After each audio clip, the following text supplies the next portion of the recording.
Modern SpongeBob characters are loud, chaotic, and flat. Back then, every single character felt special. But today, they're barely recognizable. Where did it all go wrong? There was a time when SpongeBob felt special. He wasn't just funny, he was real.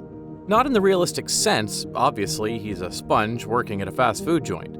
But we used to feel connected with him. His character was cheerful most of the time, yeah, but there were times when he also got nervous, confused, even embarrassed. He cared when people didn't like him. He wanted to be good at his job, to be respected, to make people proud, especially Mr. Krabs. His character is so dynamic because there are so many emotions packed into one sponge. Often in a single episode, his mood could change quickly in just a few seconds. Or am I gonna have to? We could see it since the very first episode of Help Wanted. SpongeBob is excited to start his new job as a fry cook at the Krusty Krab. With a Help Wanted sign in the window. For years I've been dreaming of this moment. This is an interesting detail because he knows that he was being excited and thinking he might be getting ahead of himself, so he's losing confidence. This kind of detail is the reason why kids, even adults, feel connected to him. SpongeBob didn't just act like a kid, he felt like one.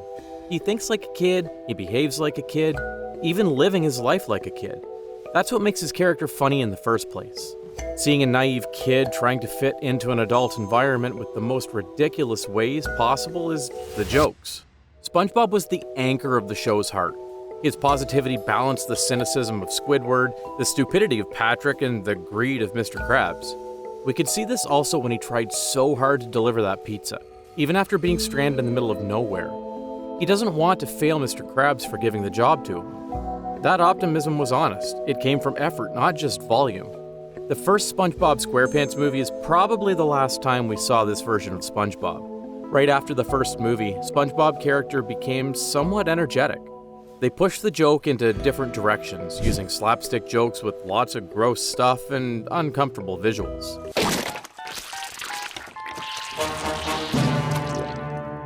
They also take advantage of the joke that SpongeBob laughs are unique. This. To some people, it's a funny experience, but when it's used continuously with each episode, they start to force it into the joke, which makes it annoying. And fast forward to the present. Today's SpongeBob feels emotionless, to say the least. It feels like he performs those emotions. He laughs because that's what SpongeBob does, not because anything's actually funny. It's just obnoxiously loud. Somehow it feels like they dumbed down on the show overall. Instead of properly setting up jokes, they used more and more random slapstick jokes to get as many laughs as possible. It's all noise and weird expressions, all the time.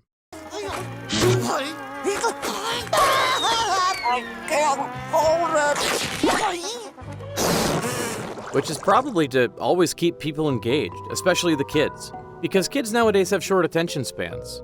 So maybe the show writer tried to keep them hooked every 10 seconds with a weird face expression, just like scrolling through social media. The show stopped asking us to feel with him and started begging us to laugh at him. We rarely see SpongeBob having a monologue with himself these days. His character stops being self-conscious, and it shows. Instead of a character with real feelings, we got a hyperactive mascot, and it's pretty sad to see. The noise gets louder, but the heart gets quieter. And if SpongeBob is the chaos engine, then Patrick is the wrecking ball. Patrick is a dumb sea star. That's not a secret. But there was something endearing about it. He was SpongeBob's ride-or-die best friend. Sweet, loyal, and goofy in a way that made you want to protect him. His brain wasn't exactly firing on all cylinders, but there was a weird wisdom there. It's not about winning, it's about fun. Or that iconic line, "The inner machinations of my mind are an enigma." In the early episodes like Big Pink Loser, we saw him try and fail numerous times. He's not giving up simply because he wants to accomplish something, a trophy. Though he ends up getting one himself for literally not doing anything. Yeah, it's weird, but it's also a heartwarming resolution for his character. It's better to be yourself rather than to be someone else just because you want to be recognized. He wasn't smart, but he cared for people around him. And when he messed up, it came from misunderstanding, not malice. But somewhere along the way, Patrick's character went off the rails. He didn't just get dumber, he got mean. Where his stupidity used to come from innocence, now it comes from apathy. He started being selfish, destructive, and honestly, kind of toxic. Instead of helping SpongeBob, he started hurting him, on purpose, or through mindless recklessness. They took the one thing kids loved, Patrick's dumb, and cranked it up until it swallowed everything else. These days, Patrick is basically a walking disaster. He breaks things, hurts people, and shrugs it off like it's part of the joke. And the worst part? The show plays it off like it's funny.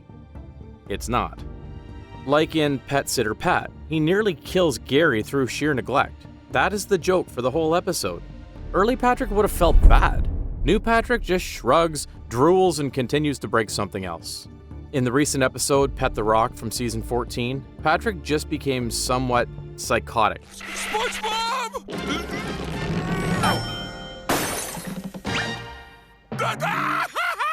What was that about? Is he getting PBA disorder like the Joker now? That's the joke? Patrick cannot control his emotions anymore? Later in the episode, Patrick is taking his pet rock to the park. And guess what happened?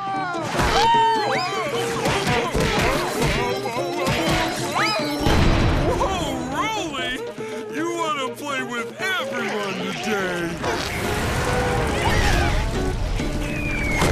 This guy just pummeled everyone in the park out of nowhere, and that's supposed to be funny? When you make a character so stupid that they lose empathy, they stop being fun to watch. In earlier episodes, Patrick was at least competent enough to do simple stuff. Now it feels like he's too stupid to function. He's not funny because he's confused anymore, he's funny because he's a problem. Sure, the show tries to give him emotional moments now and then, but they fall flat because the groundwork isn't there anymore. You can't care about a character who's been written into a mean joke too many times. And with Patrick turning into a wrecking ball, Squidward turns into a punching bag. Squidward was never meant to be a hero, but for a lot of us, he kind of became one. In the city full of absurdity, Squidward's cynicism became a sort of reality check.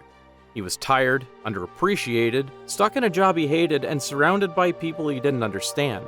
He was us on a Monday morning, just trying to get through it without losing it completely. And honestly, he handled it better than most of us would. But underneath all that bitterness, there was ambition, sensitivity, even sadness. Sometimes he just lost it, and I wouldn't blame him. It's not easy being Squidward. And a 1, and a 2, and a 1, 2, 3, 4.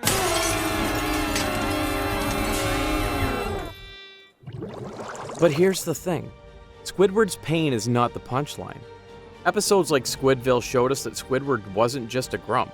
He was a guy trying to find meaning, trying to chase something better. But he kept getting dragged down by conditions, which is funny, but also kinda heartbreaking. And when he won, like in Band Geeks, it felt huge, like watching someone finally catch a break after years of chaos. These ups and downs in his story are the essence of his character. His trait of cynicism is caused by years of failure and frustration. This is also the reason why many of us felt related with Squidward's story when we grew up, because he is the regular person in the show. Those little victories, they mattered. But now, he doesn't win. Ever. Squidward stopped being a character and started being a crash test dummy. Every episode, he suffers. He's humiliated, injured, embarrassed, sometimes for no reason other than SpongeBob and Patrick existing near him.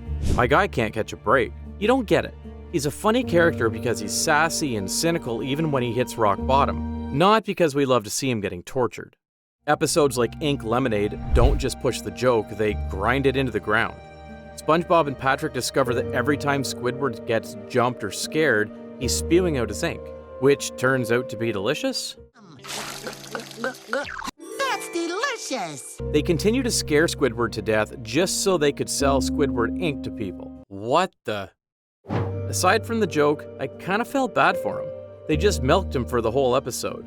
Maybe milking him wasn't the right word, but you get what I mean. At this point, Squidward could fall into a volcano, and the show would probably add a fart sound and call it a day. No lesson, no moment, just pain. What the? In the old seasons, when Squidward got hurt, it usually felt earned. Because he was being arrogant or dismissive, now he just gets punished for existing, and it's exhausting to watch. In season 13 alone, there are at least 5 episodes where SpongeBob tortures Squidward as a main focus of the story. It could be more, since I haven't yet watched every episode. You can only watch someone lose so many times before it stops being funny and just starts feeling cruel. And when every pain turns into a joke, none of them stick. But you know what's also painful? Seeing your boss turn into a capitalist. Mr. Krabs has always been about money. That's nothing new. But early on, his greed was simply a bad habit, not all that he was. Yeah, he was cheap, sure. He exploited his employees a little, but deep down, he had heart. He is a proud business owner and cares about his daughter. Sometimes we could see him being a father figure to SpongeBob. In episodes like Sleepy Time, Mr. Krabs dreamed about sailing with his daughter. Or Welcome to the Chum Bucket, where we saw that he cared about SpongeBob. And for a split second, money doesn't really matter. These little details in the story really showcase Krabs' personality outside the work environment. He had a history, a daughter, even regrets as a father. He could be selfish, but he wasn't soulless. There were lines he wouldn't cross, especially for the closest person. Then, post-movie, especially by season 7 and beyond, greed took over everything. Those lines disappeared. And what used to be a flaw became a full-blown personality, literally. As the show progressed, Mr. Krabs' character underwent a process known as Flanderization, where his negative traits were amplified and became the dominant aspect of his personality. The worst part is how the show treats his relationship with SpongeBob. He used to respect SpongeBob's loyalty, now he takes advantage of it. SpongeBob practically worships the guy, and Krabs just manipulates him, underpays him, and throws him under the bus whenever it's convenient. The charm is gone. What was once a greedy but lovable boss has turned into a one-note character with zero emotional weight. Want more convincing proof? The official channel of SpongeBob SquarePants itself made a compilation clip of Best of Mr. Krabs being a dad a while ago. And guess what? There are no clips from season 9 or after. The most recent episode they used in the video is from Barnacle Face from season 8. They couldn't find a dad moment in the later seasons because there are no more wholesome moments after season 8. Just an old, greedy crustacean. And that's the issue. When every decision a character makes is about money, you can't tell real stories with them anymore. We just know somewhere along the episode, he'll just stab someone in his back for a profit. Once SpongeBob became a billion-dollar brand, it's almost like Krabs' character turned into a parody of the show itself. Anything for a dollar. And when the character stops growing, the story stops mattering. There's nothing left to explore, just new ways for him to be a jerk. But speaking about exploration, there are no characters in the show who represent exploration better than Sandy Cheeks. Sandy is one of the most interesting characters in SpongeBob. As a kid, I just loved her simply because she's a tough character. She had big goals in mind, and we know she'll always come up with a plan to reach it. She is proud to be the first mammal to break the underwater ceiling, and she is not just smart, she's also a caring friend who is always ready to stop the chaos made by SpongeBob and Patrick. Sometimes she just throws parties and surprises for her closest friends, just like the chocolate balloon for Patrick on Valentine's Day. Another episode, such as Karate Choppers, highlighted her stubbornness, and how she challenged SpongeBob in a way no one else did. And episodes like Texas showed her homesickness, her pride in where she came from. Behind all that muscle and big brain move, we could see her just wanting warmth every now and then. She added variety to the group, the land mammal with intellect and discipline, pushing SpongeBob and others to think, to train and improve. But as the seasons dragged on, Sandy faded into the background. She became the default science solution for every weird problem. Need a shrink ray? A cloning machine? A brain switcher? Call Sandy. The show stopped treating her like a character and started treating her like a tool. And the saddest part for me is that she loses the southern charm. Those adventurous spirits, the warm southern hospitality, and her appreciative moments are just gone. Well, at least she still has that southern Texas accent. But that alone isn't enough to showcase her character. She even rarely interacts meaningfully with the rest of the cast. The last time we could still see her having character is somewhere between season 7 and 8, with some episodes like Rodeo Days and Someone in the Kitchen with Sandy. There is some character depth there, but still not as good as the early seasons. And don't get me started with the Sandy Cheeks movie. Just, don't. I don't even want to talk about that. But don't get me wrong, I do kind of understand the reason behind her changes. Sandy's rational character used to be the balance in the middle of the bizarre Bikini Bottom. She often challenges SpongeBob and the others to be better. As the show leaned into the crazier sci-fi plots and most of the characters get simplified, they can't really make Sandy challenge them anymore. Instead, they made her help the chaos to be bigger every single time. Her personality didn't fit the new formula, so they boxed her into one trait: smart. Simple, marketable, forgettable. Sandy Cheeks went from being one of the show's most well-rounded personalities to someone who shows up when the writers need a Deus Ex squirrel. And when the show needed someone to be hated, they called Plankton. Plankton was never going to win, but that wasn't the point. He was 2 inches tall, owned the world's worst restaurant, and had one customer, a fake one. Similar to Squidward, Plankton's character often revolves around failure and insecurity. He was constantly trying to prove he was more than a loser. He wanted the Krabby Patty formula, sure, but what he really wanted was respect.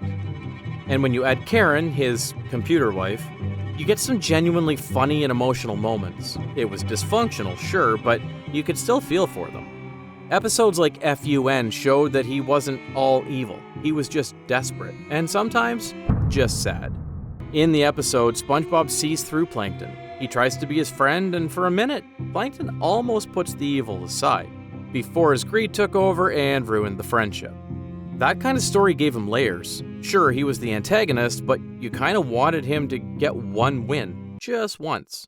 Because sometime, someone has to teach that greedy crab a lesson, right?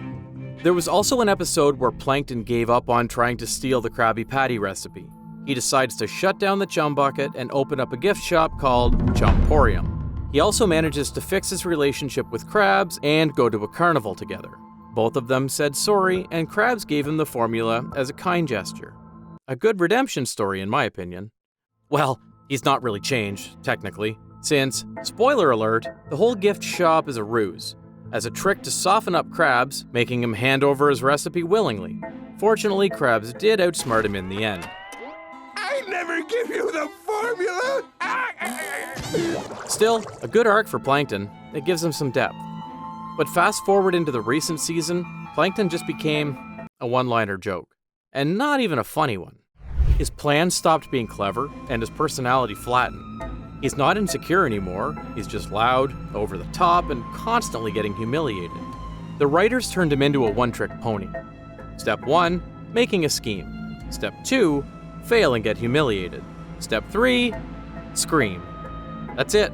But it gets worse. The dynamic with Karen, which used to be this funny, weird little marriage, turned into the same recycled gag. Plankton fucked up, Karen insults him, Plankton yells back, Karen's coming up with something, and repeat. Plankton's case is a tragedy in my opinion. He was a good character for the villain role. He is capable of showing so many emotions for a single-celled animal, especially with his long frenemy, Krabs. It could lead to something great once his character developed, but that takes time to build. And the new version of the show didn't want to build, it wanted to sprint. So Plankton stopped being sympathetic and started being a pity. Instead of growth, they gave him a loop, just reruns with new disguises.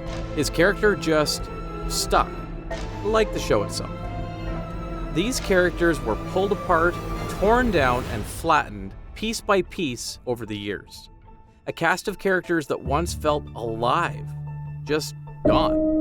It's clear that today's SpongeBob is made specifically for kids, and maybe that's the real reason we don't find the new ones enjoyable, because most of us who watched and loved early SpongeBob are not kids anymore. But was SpongeBob actually made for kids in the first place? We'll talk about that next time.